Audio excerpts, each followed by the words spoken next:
Hi, everyone. Hi, Geri. Hi, honey. Welcome, everyone, to the Emotionally Healthy Leader podcast. Great to be with you. We're together, and our theme today in this podcast is the life-saving practice of clarifying expectations. Amen to that. That's true, life-saving. Now, this is the third in the series of 8 podcasts that we're doing around the emotionally healthy relationship skills. And these 8 skills are so critical because they are in our opinion, one of the largest and most massive gaps in discipleship and leadership training. And so it's life and death on so many different levels. Yeah, and I wouldn't say just gap. I would say conditions. Without these skills, we create conditions of unnecessary pain. Yeah, and unhealthy cultures, which we'll talk about. So again, whether it applies to our families, whether our teams, whether our churches or ministries, whether even our workplaces, if we're in the marketplace. So again, honey, we developed these skills over a very long period of time, decades, and have just finished our 4.0 version of it, of the videos and the workbook for emotionally healthy relationships. And so it's all these decades to put in practice theology, which of course revolutionized our life. Yes, especially the theology to love one's neighbor as oneself.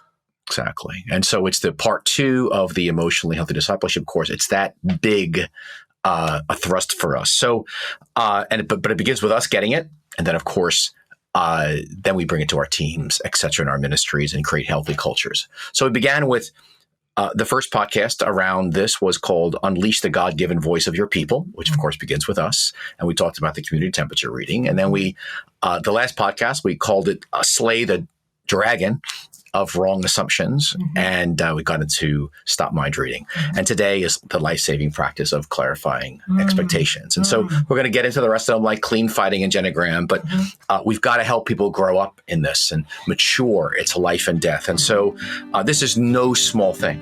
When we talk about culture, we're talking about the way we do things around here. Think about your own ethnic culture, your family culture.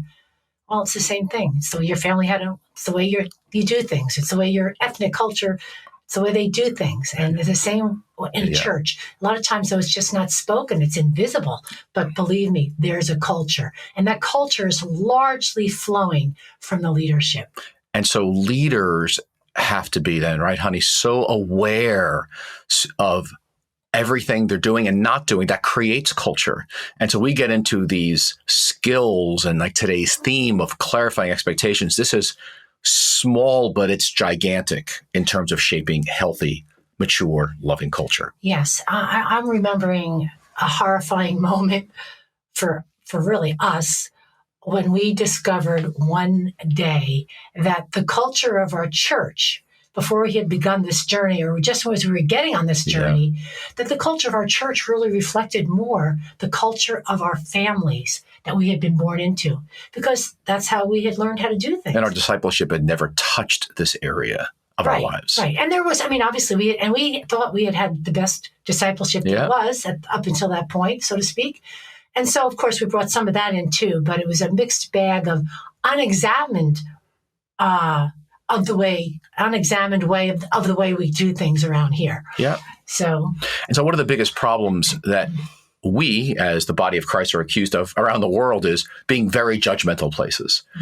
And one of the powers of these skills is to enable us to create safe spaces, safe relationships, versus judgmental ones. So, Geri, why don't you take a minute and just what we've done so far in the community temperature reading and Stop Mind Reading, how we've been addressing the issue of judgmentalism with these different skills. Well, that's one way of putting it. This is how I would put it, that the first 3 skills in the emotionally healthy relationship course actually deals with the whole area of assumptions. Because as we said last week, it's so big and so pervasive and it can feel daunting. And we said, we've got to get at assumptions because it wreaks havoc assumptions are like landmines. You step on it and you know it's there until you don't fulfill someone's assumption or your assumption isn't carried out or whatever. And so we get at assumptions really in 3 different skills in the course. In the beginning, especially. Yes, in the first three. That's correct. And so in the first skill, community temperature reading, we get at assumptions in the word puzzle. But in that case, assumptions is avoiding judgment. Okay, so that's one nuancing of assumptions, avoiding judgment. Last week, we talked about stop mind reading. And so that's another way you get at assumptions. Yeah. That's another way we nuance that whole thing of assumptions is to stop mind reading, because that's a big form of assumptions. And now today we're going to talk about clarifying expectations, which is its own hornet's nest, and it's bigger than the other two. And so it's very, very important to talk about, and you'll love this skill. You will. And so we're breaking up unhealthy habits that go back generations and generations. Again, Jesus may be in your heart, but grandpa's in your bone. And so we come at this, so many making assumptions, judgments on people, that it's very destructive, and we want to create safe places. So again, as you said, there's so much pain in relationships on so many levels because of this. So I one of my mentors, Bob Beal, whom you know, who spent 55 years consulting with for-profit companies and nonprofits and churches. And he had this saying that I wrote down. I never forgot it. And he worked with some of the largest ministries in the world. He said, all miscommunication is a result of different assumptions and results in frustration, pressure, and tension. Well, it certainly results in a lot. I can say that. It's true. And so, again, we're going after the 9th commandment: you shall not bear false witness against your neighbor, which ends up we create stories in our brain that aren't true, which means they're lies, and the kingdom is about truth. And not only that, but once you create a story in your mind that isn't true about someone else, it actually changes your behavior towards them. It's true. And that's just, that can be very harmful and unfortunate and unnecessary. So, Geri, let's explain the skill, then we'll model it, and then we'll make a number of leadership applications, because it has such high-level applications on how we lead other people. So, Geri, why don't you begin by just telling them that every time we teach this skill whether it's at a conference or a seminar or at the School of Emotional Leadership, we teach it to pastors and leaders, the first thing we do and why we do it. The first thing that we do is we ask pastors and leaders to actually write down, like if we're doing it digitally, they'll put it in the chat box, expectations they think people have of them as pastors. And you should see the fingers going to work. They get crazy. There is no problem. There's no problem getting that response from them. They're all of a sudden they're very aware of the expectations people have of them as pastors. And it's actually a very cathartic exercise. It is. I did it once with missionaries. And my goodness. Boy, that was really... Yeah. They were. I remember that we were with these missionaries. We were actually in Mexico. They were missionaries from all over Latin America. Yeah. They weren't that interested. Skills, who cares? Doesn't mean anything. But when we did this exercise, everything changed. Everything changed. And so I remember we've had a list of 50, 60 things that people think or expect of pastors and leaders. Right. So, we can just read a few of them here, Preach great sermons every single week. Be a great administrator. Mm-hmm. Be strong but tender. Know every person's hardship and difficulty in the church. Right. Have a great marriage. Have great kids, as in well-behaved kids, properly dressed kids, whatever, Be a visionary, bring us forward, but yet be attentive to details. Yeah. Live on less money than everybody else in the church. Never get depressed or angry like the rest of us. Right. Return every phone call and email. Yeah. Maybe within 24 hours. Mm-hmm. Have a spouse who's supportive, if not involved. And many times it's a 2-for-1, deal in ministry. Be perfect in Jesus. Yes. And the list goes on. Attend all important events that is in the minds of your parishioners. Be competent in handling money, be competent in pastoring, be competent in teaching and preaching, be competent in leading a staff, growing a ministry. You name it, the list just goes on and on. It's such a everyone's they're laughing because it's so impossible, but yet that's what most pastors and leaders are living under. Yeah. Be strong, but tender. All right. So, Geri, Tell them, why don't you let's go into the 4 problems. Just tell me the 4 problems with these expectations. Well, the first big problem, the overarching problem, is that you think you have a right to your expectation just because you have an expectation. So that's the overarching problem. Now, because we have an expectation, we actually think we have a right to it. And that's what we're going to uncover today and dispel today, because actually, you don't have a right to your expectation until you've kind of gone through these 4 little inventories. Okay. And the first one is expectations are unconscious. Many times expectations are unconscious. In other words, you didn't know you had the expectation until you were expecting something to happen and it didn't happen, but you didn't even realize you had the expectation until you were disappointed. Yeah. So it's until you're disappointed many times you realize. So for example, you expect your staff someone might expect the staff to clean out the refrigerator every week and not leave all the food in the refrigerator. But you open that refrigerator and it's filled with food and gunk and everything else. And you're angry or disappointed. Like, what's wrong with these?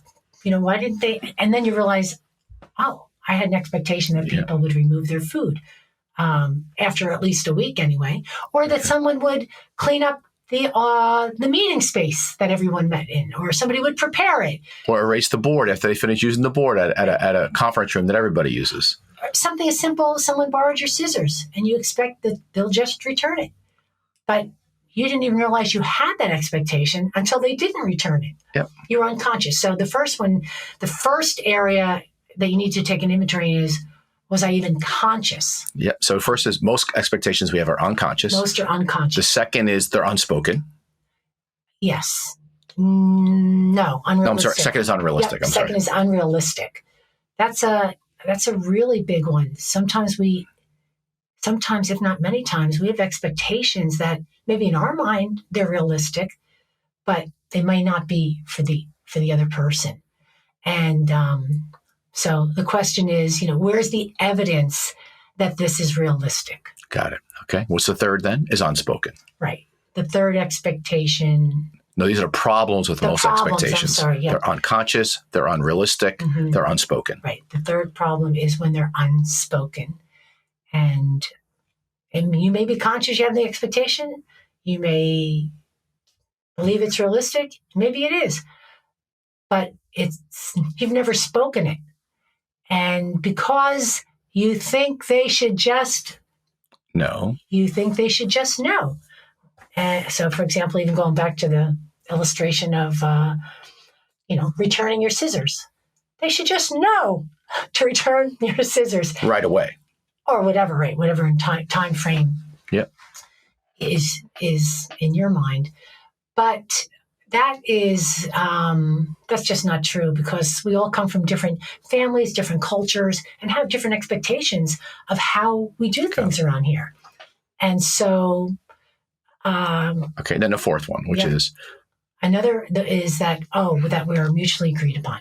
Most expectations are unagreed upon. Is the phrase. I'm sorry, I keep coming from the other direction. Yeah. So I'm just trying to get, so in other words, if we didn't agree that it would be done, we didn't agree, or they didn't agree on a certain expectation, and so therefore. Right. So let me just repeat that briefly. The 4 problems with expectations are: 1, when they're unconscious; 2, when they're unrealistic; 3, when they're unspoken; and 4, when they've not been mutually agreed upon. That's great. Okay. And so then the $1 million question is always, Geri, that we always say to people that what expectations do we have a right to, and what are the ones that we don't have a right to? Mm-hmm. And so we say so what makes an expectation valid and invalid? And so actually, I have a great illustration of this. Last week, when I asked a friend of ours, who's actually on our board at Discipleship, I called him and asked him to do something for us for a favor. Could you check in this for me? And he said, sure, I'll be glad to do it. I'll make some phone calls. Mm-hmm. And then as he's like all enthusiastic, I'll be glad to do it. I know he's got a lot on his plate. And I said to myself, do I ask him for a date by when? Because I didn't want to be pushy. Then I realized, I need to ask that question, speak it. I knew I was conscious. it was realistic, and I had to speak it. And then I said, asked him by when, and he said, okay, by early next week, Monday or Tuesday. I said, great. So basically, he would say, yes, I can agree to getting back to you by next Monday. I actually asked him, when can you get back to me by? And he said, Monday, Tuesday. I said, great. Yeah. And so we agreed. Mm-hmm. Now, I didn't go through a whole formal skill with him at that moment, but I wrote down on my calendar, by Tuesday, get a response from him. If not, I'll call him or just move on, that it couldn't get done. So again, we don't even know we have an expectation until we're angry or disappointed. I don't want to get angry. I was asking him for a favor. We have a nice relationship, or disappointed. So I tried to be as clear as possible with him, and it was great. So we have 4 criteria for expectation. You tell me if I'm right off of this, right? So a criteria for a valid expectation is it's got to be conscious. Mm-hmm. It's got to be realistic. It has to be spoken. It has to be mutually agreed upon. Mm-hmm. And then we say that's a valid expectation. So, and so this skill is, an expectation is only valid when it's mutually agreed upon. That's the thrust and the heart of this skill. Yeah. And there's a lot of, this may be raising quite a few questions for you.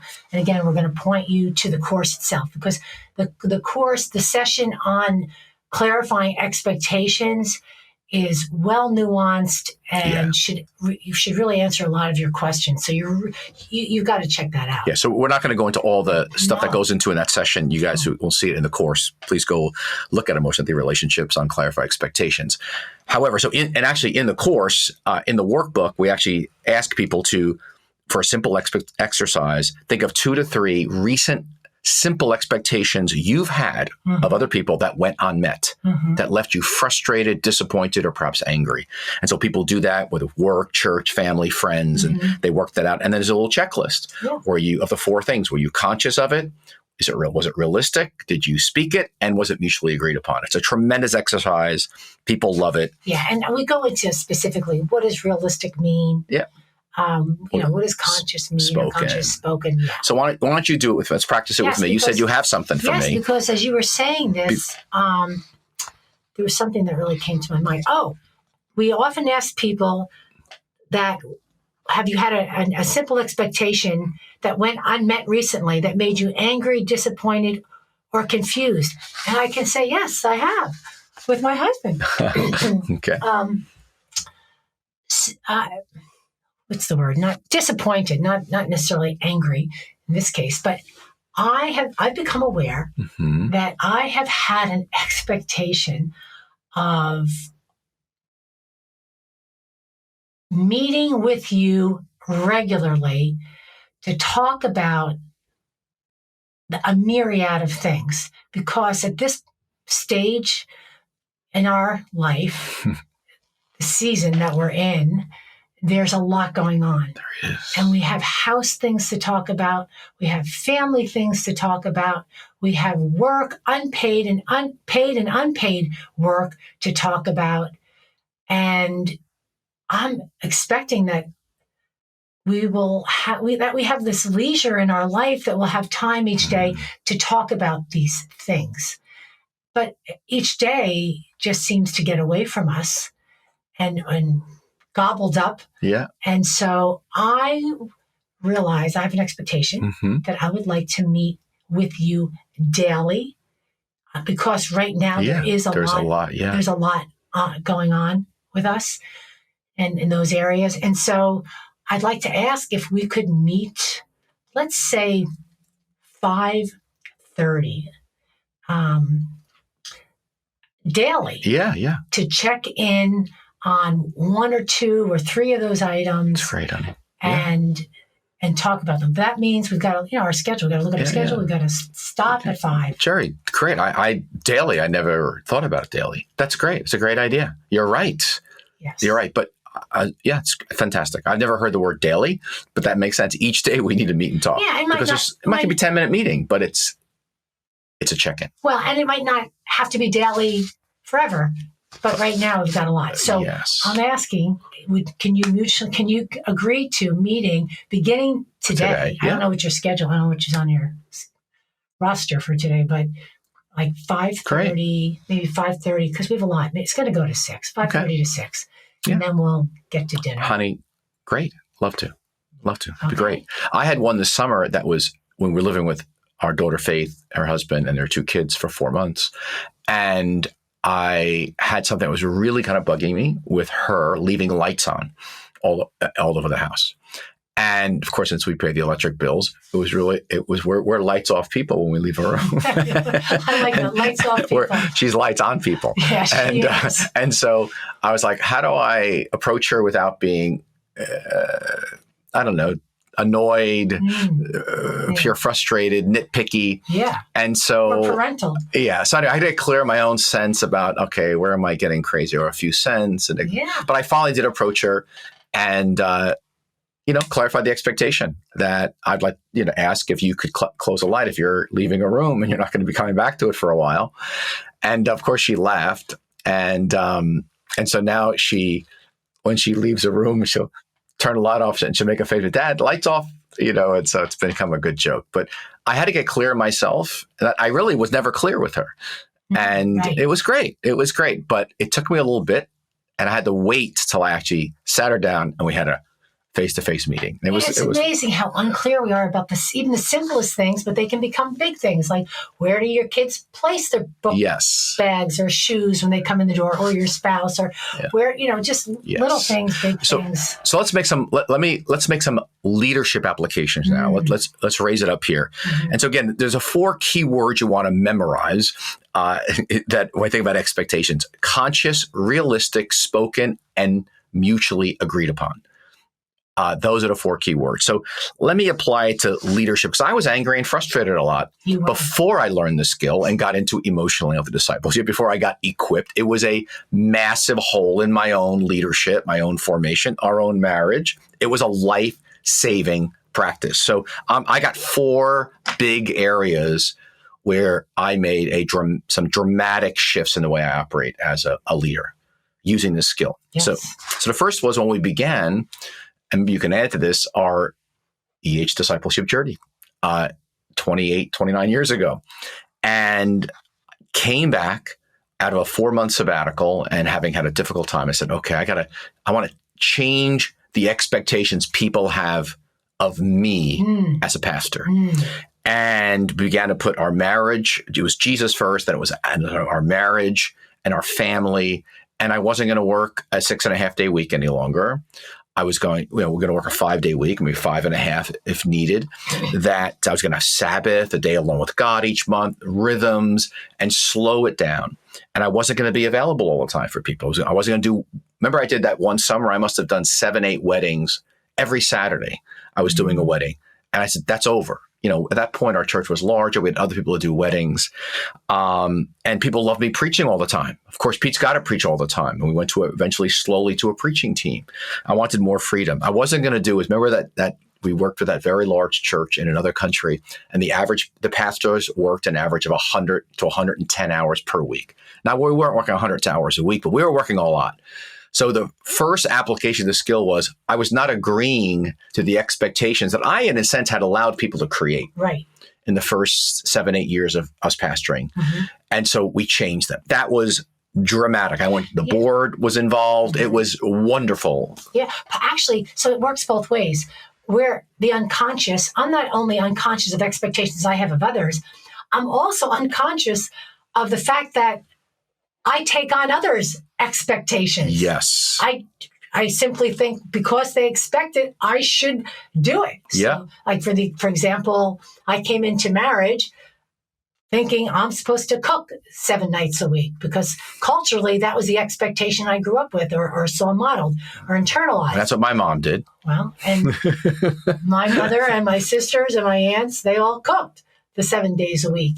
And so anyway, just one little, so we can also you changed it. Address the expectations, not just clarify the ones we have of others, but clarify the ones we think they have of them and change those as well. And so we really changed our gender roles. We were kind of in a fixed gender role, unhealthy way of operating. And it was wonderful. You declared yourself. I jumped to ship first. It was wonderful. All right, let's go back to leadership.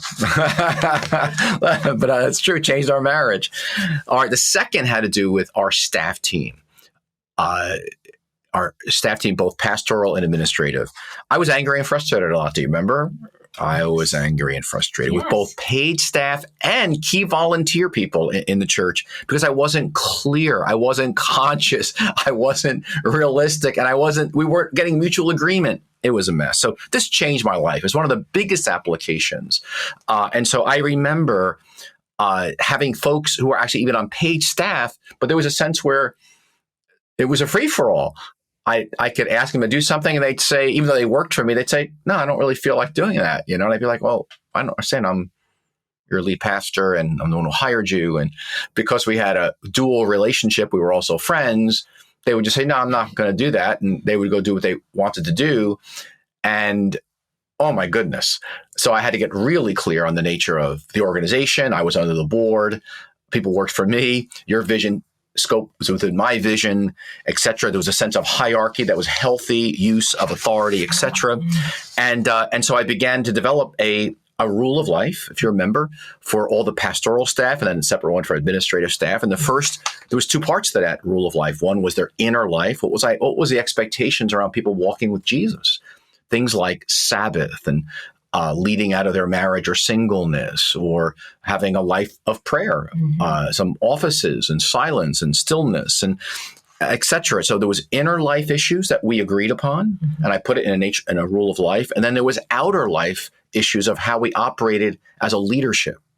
And I remember, and I actually wrote down here, Jerry, I actually pulled it out. We had in that document that all the staff ended up agreeing to was around, we are set apart by the board and the larger church to do a role. We're one of the few people that actually get paid for it. Or if you're a volunteer, it's a privilege to be in a position of leadership. And that the fit may change over time between what the church needs and our own personal needs. And that every year we're all subject to periodic reviews around our job description, our status, and any kind of contract we may have. And that it's always open before the Lord, and that it is a privilege to be in any kind of role of leadership in a local church. And so that was just, and that we were stewarding the church's resources. And so no one owned them. No one was working for life necessarily. We have a mission from God, and we're all, in a sense, under that mission. So that was revolutionary. Yeah. So, I mean, that was gigantic. What I hear you saying, it's amazing, because this little skill that started out with us really clarifying who's going to cook and when they're going to cook. That's true. But because we practiced and learned it and internalized it, we were able to keep bringing it to the next level, to the next level. And it just kept blossoming. It did. Into, wow, this has such far-reaching impact in so many areas that are really significant and important. But actually, and it still goes back to one of the ways you can get back at this, whether it's a small thing or a big thing, is, again, paying attention to your frustrations and your disappointments and your anger, and ask yourself, what was I expecting? Yep. And then that leads you back to the little inventory and the problems when they've been unconscious, they've been unrealistic, they've been unspoken or unagreed upon. Isn't it interesting, Jared, how over time we've realized every one of the skills are a way of discovering our voice. And I know I discovered my voice as a leader, and it took me time to get clear. What is it that I want from people who are on our pastoral staff or even administrative staff or volunteering? And so we actually put it in the rule of life. And I want to recommend to all of you listening or watching this podcast, there is a place you can read that sample rule of life that I wrote. And then actually some videos on how do I create one for my team. And you just go to emotionallyhealthy.org/rule. That's emotionallyhealthy.org/rule. It's a great free download, and you get a chance to read what I did write a number of years ago for our pastoral staff team. It'll give you some good ideas. Can I just go back for a moment to that finding your voice? Because I think the reason the skills help you find your voice is because, one, learning about them and the theological integration of them is reframing. Yes. It's be not conformed to this world, but be transformed by the renewing of your mind. So they're renewing your mind in a way that you hadn't seen or thought about things or realized things.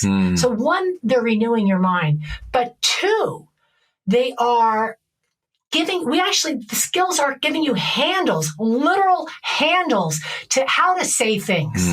Hey, can I clarify an expectation that I realize I have of you? Or can I check out an assumption I think you have of me? Or so, hey, I'm puzzled. These things between the renewing of your mind and having these handles are literally setting you free. Yeah, and setting everybody else free. Yeah, once you get free, you can be free. Other people are then going to have permission to find their voice. That's true. That's true, honey. It's excellent.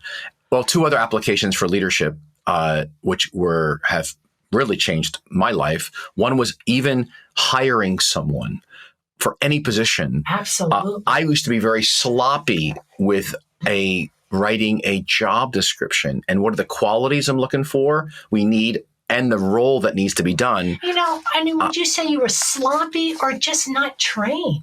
That's true. I wasn't trained. Wow. And I wasn't trained to even get sloppy. You are not, but you were untrained. And when we're untrained, I don't know. I guess I would follow my feelings. I sense Geri's a great person to put in this role, but I wouldn't do the hard work of saying, what is it that I'm expecting? But you also didn't know how to do it. I didn't know how to do it. So I began to get really conscious, and I began to get realistic, and began to speak it, and then they agreed upon it. So the way I even hired people, even as volunteers, was dramatically changed, and I had to learn to do the hard work of writing a really good description, bouncing it off someone, getting very clear. And then when I'm talking to folks and interviewing folks, getting very clear. So that was it's hard work, a major application of clarify expectations. It is a hard work, but there's a lot less pain on the other side. A lot less. Right? When you put the hard work in up front, there's less chaos down the road. Yep. But you're also forgetting about, I don't know if I'd call it hard work, but there is the diligence of practicing the skill. Yeah. Okay. You're not going to get good at this thing blossoming into the important work of job descriptions and hiring staff, et cetera, et cetera. But if you're not practicing the skill in your own life, and I think we're going to probably talk about that towards the end. And a final application had to do with, quote, membership. Now, it's interesting, in the early days, I don't know if you remember, honey, in the early years, we were like, there's no membership. We're all here. We love everybody. Everything's good. And then what happened was a fellow left his wife and began to while he was still married, had an affair with someone. He's in the church. He's with this other woman, but he's still married to somebody else. And I remember saying to him, this is not appropriate. And he said to me, well, who are you to tell me what's appropriate and what's not? I'm just attending here. There's no such thing as anybody can do anything here.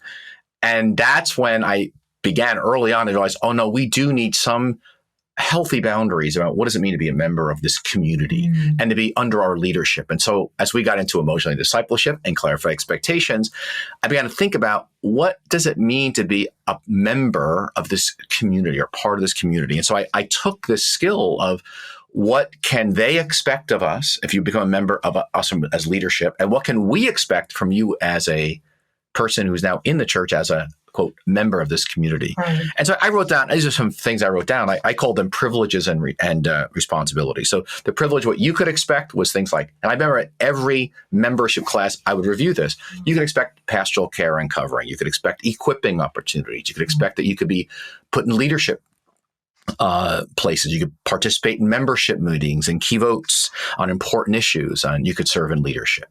So there were some privileges that came with that. And they said, what can we expect of you? And responsibilities. And we would expect you to follow Jesus, and that you would pursue Jesus yourself, not just expect us to carry you spiritually. We'll equip you, but you're going to pursue Christ. That you'll submit to the oversight and shepherding of the leadership in areas of doctrine, direction, and discipline. We don't want you to submit to us in terms of making a decision, do I buy a house in this town or that town? But in areas of doctrine, shepherding, direction, that you sense a sense I can trust that you're leading us in the right direction as a leadership. And as you got clearer in all these areas, like, again, hiring staff, putting job descriptions in place. What does it mean to be a part of this community? What does it mean to be part of this community? Ministry and pastoring became much more life-giving. And easier, so much easier. Easier and more life-giving. It's true. So much less chaos. There were things like being involved in some kind of a group ministry, be connected, serve with your gifts inside the body or outside the body, serve and to give financially as appropriate. So, okay, I mean, it was fantastic. Like I said, thank you. This was a basic skill, which we teach in the relationships course for just daily life, but the leadership implications were just vast. Yeah. Why did you say thank you? I just glad you brought some great points. I forgot almost, like, oh my goodness, it made life so much easier as a person, as a leader, maritally, parenting, you name it. All right, Geri, we have this saying, and I want you to expound on it, that new skills plus new language plus intentional follow-up equals transformed community. So why don't you let's talk about the place of reinforcement. We don't just want the folks listening to this podcast to say, oh, that's really interesting. Let me go get the relationships course and let me just practice the skill once or twice and then I'll all be good to go. Why is reinforcement so central to actually making disciples, building a healthy culture, having long-term impact with the use of all the skills, but especially, of course, with this one, clarify expectations? Reinforcement. That was the key word. Yeah. Yeah. I would say the key word is, is practice. Actually, don't buy the kit if you're not going to practice. You're just going to waste your money. Because even when I tell people in the course, I said, if you don't practice, you're not going to change. Because you've got thousands of years of history of doing it a wrong way. Right. Literally, we say, 1,000 years, hundreds of years, because this is generational. So practice is so key to changing, to getting, you're not just getting adept at something, but it's raising lots of awareness of what's going on inside of you, mentally, emotionally, spiritually. So And how do we use it, Geri, as mentoring moments? As we're mentoring people and working with teams, even now, that when we see unclear, fuzzy expectations and people frustrated and disappointed with somebody else, so often it's a mentoring moment. Yes. You said you had an example of that? Yeah, like you mean in terms of expectations? Yes, expectations. Okay, sure. Yeah, I mean, it's true of all the skills. Oh my goodness. I used to love when people would, as a leader's spouse, people had expectations of me, many expectations of me that I never agreed to. So, for example, someone might in the vestibule of the church after a service come up to me and say, "Oh, I didn't see you at that event yesterday." And I said, "Really?" I said, "Well, why would you see me at that event yesterday? I never agreed to go to it." And they would kind of be, surprised by that response, because they figured they're figuring if they had an expectation that I'd be there, then I should be there. Mm. And so when I always loved opportunities when I knew someone had an expectation of me, because it was an important discipleship moment. Yeah. It was an opportunity for me to say, oh, I never agreed to that. And all of a sudden you'd see their head kind of go like a little bit to the side, because you're the pastor's spouse. You're supposed to be there. No, because it was also that phrase, like, I never agreed to it. Yeah. And it was like it opened up a whole new way of thinking for them. Yeah. And so it was an opportunity for me to talk to them and disciple them in expectations. And here I am, I'm free, right? I'm pretty free of other people's expectations for the most part. And now I'm being able to set someone else free, and then they're going to set someone else free, et cetera. I mean, it's another way it happens. But so in every interaction, in staff meetings, in supervision, et cetera, whenever it comes up, I mean, and you saw the ripple effect. Pete and I would practice it. We wouldn't teach it to anybody. First, we practice it. Yeah. And then we would teach our family. and then we would teach our staff and elders, and it would just have a rippling effect. And we would hold each other accountable in staff meetings around mind reading, around assumptions, around puzzles, around clarifying expectations. And it's just, it's brilliant. Yeah. I just remembered something, and I'll close with this thought. Okay. I remember we would, and you especially, we would offer seminars at the church. Now we teach in the emotional relationships course, it's 8 weeks, and we give people an introduction to these skills. Yes. But what you would do is you began, it still goes on now in different churches, you would take a skill like clarify expectations, and you would run like a 2-hour Saturday morning seminar. Workshop, yeah. And you would run the workshop at key moments, like before the holidays, when people were going to go to be with their families at Christmas or Thanksgiving. Right. And there was lots of chaos because all these expectations about gift buying and who's doing food. And people come back from holidays so angry, frustrated. Right. And you would teach the skill, and now others teach the skill in an even broader way, applied to the holidays. And it would be packed. People would love it. They would come back and say, that was amazing. And then we would run some of these skill workshops, at different points in the year. Just one, like clarify expectations for a few hours. That was brilliant. And because it was such a felt need at that moment. This skill is a very, very felt need. And that's why you could do it for a marriage workshop. Oh my gosh. Because parenting workshop. We have thousands of expectations around marriage. And one thing we haven't mentioned, again, it's in the course. We go into more detail in the course because hopefully you're asking, or at some point, where did all these expectations come from? Oh, yeah. And it's important to be aware of how we took on these expectations and to dispel them and let go of them. So let me encourage everybody. You want to pick up the Emotional Healthy Relationships course, get that. But if you want to just download a session to, again, feel it and test it, try it out, go to emotionallyhealthy.org/community, and you can download session 1. You'll see the video, you'll get the workbook, you'll get the daily office book that goes with it. And it's a free way of kind of getting in and getting a taste of it. So let me encourage you to do that.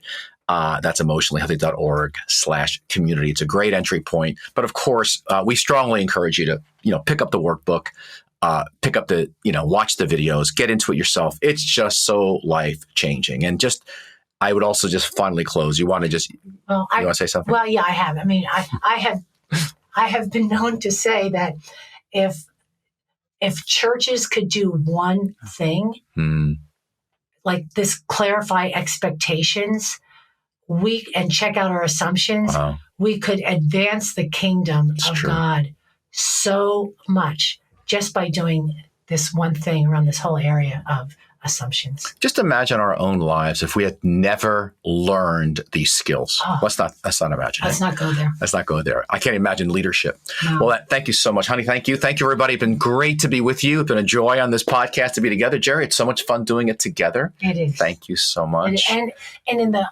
coziness of our own home. And this simple technology. So bless you, everybody. Have a wonderful day. And may God's good hand rest upon you. Amen. Amen.